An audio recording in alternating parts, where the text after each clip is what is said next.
Good morning, class. My name is Brian. I'll be your professor today, and we are going to talk about the old calories in, calories out idea and why it's a phony crock of baloney. Before we get into that, though, I am not a YouTuber. I'm not Zoella. I'm not sure who Zoella is. I just thought it would be fun to video document my experiences with unexplained weight gain and the resulting bariatric surgery. I thought it'd be an adventure. I thought it'd be grand. But I'm usually a writer, not a YouTuber. And the thing about writing is, when you've got haters and internet trolls, you know you're doing something you're doing something right. You check your comments and there's 70, 80 nasty ones. It's like you've arrived. But when you're making deeply, deeply personal videos about a weight gain you don't understand and absolutely can't explain, and you post them, and you come back 24 minutes later to find 90 comments all about what a fat, lazy pig you are. The funniest thing is, these are all from the Facebook support groups. The ones for the fatties, for the fatsos who are going through the same surgery, the same exact surgery that I'm going through. Listen here, you skinny bitch. To qualify for this surgery, you need to have been overweight for years and years, not just have gained 70 pounds on purpose so you'd qualify for the surgery. Or the calories in, calories out people. Listen here, fatso. There are 3,500 calories in a pound and you ate every one of them 80 times. No, I didn't. That's the whole point. I've never been an overeater. Had I eaten enough food to make myself put on this kind of weight, it'd be easy. I know how to lose that kind of weight. I just change a few of my habits, switch up a few routines, and the weight melts off like snowballs on a hot stove. It's scientific. I've done it 1,000 times. And on top of that, I'm a Fitbit freak. So I have a detailed log of almost everything I've eaten for the past 4 years. I did not eat my way here. To put this in perspective, let's exaggerate and say I gained 60 pounds in 60 days. 1 pound a day for 60 days. A woman my size burns 1,500 calories a day baseline. That's without leaving bed. That's just from breathing and blood pumping and that sort of thing. So I would have to eat not only 3,500 calories, but 1,500 calories on top of that just to survive and gain weight. That's 5,000 calories a day. A day. Every day I'd have to eat 5,000 calories. 5,000 calories is 10 Big Macs.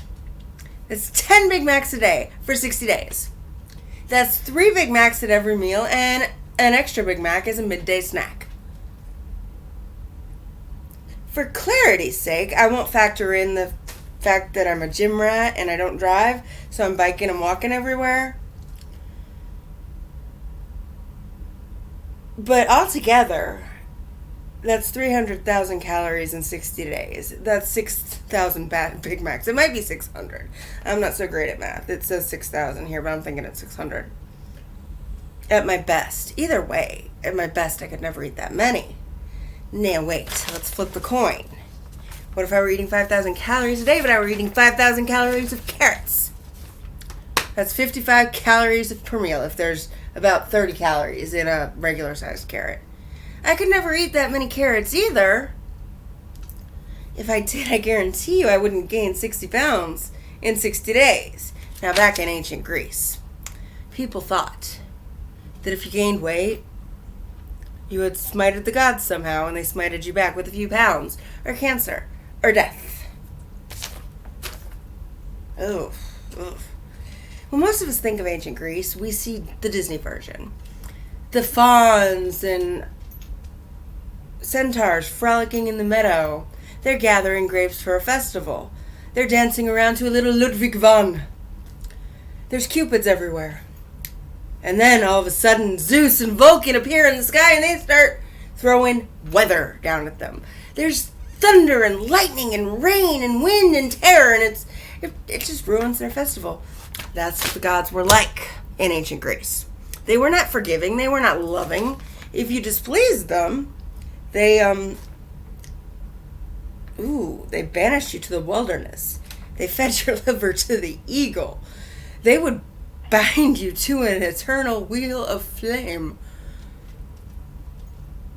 Sometimes they would starve you until you were forced to eat your own limbs, or worse, they made you fat. And then they watched you try and do all the things you used to do while carrying around all this extra weight. And it's no day at the beach, let me tell you. And people thought like this for years. Until a physician by the name of Hippocrates noticed a link between diet and calories and exercise. And he told all the Greeks, let food be thy medicine, let medicine be thy food, let walking be thy best friend. Now, this was great advice around the 5th century when all there was to eat was nuts and figs and wine and quail eggs and dates and leaves. There's no fast food, there's no preservatives, there's no trans fats, there's no added sugars. So, I mean, all due respect to Hippocrates, but I wanted advice from a more modern doctor, and I went to lots of them. I was determined to get to the bottom of my weight gain since I know I didn't eat it. I spent the all of spring. I had EKGs and brain scans. I had my thyroid checked. I was tested for cancer. I was tested for Crohn's disease. And at one point someone told me, your sugar levels are too high. And that's the only thing wrong with you. So I'm thinking, okay, that's it. So I'm just going to stop eating sugar and all this weight will come off. I had that in my head. I thought I found the answer. This was freedom. So to kick it up a notch, I not only gave up sugar, I also gave up carbs and alcohol. All of it. For 3 months. Did not put one dent in me, not one dent. This was during hard quarantine too, when all the gyms were closed and you ordered food every night and you did nothing but sit around reading Vonnegut or watching Jeopardy with Grandma. But the good news was I gained. Not only did I not lose any weight, I gained another 20 pounds, which actually put me in the overweight category for my height. And that's when doctors started taking me seriously. And I finally met with a surgeon who said, okay, you qualify. We're going to do this surgery.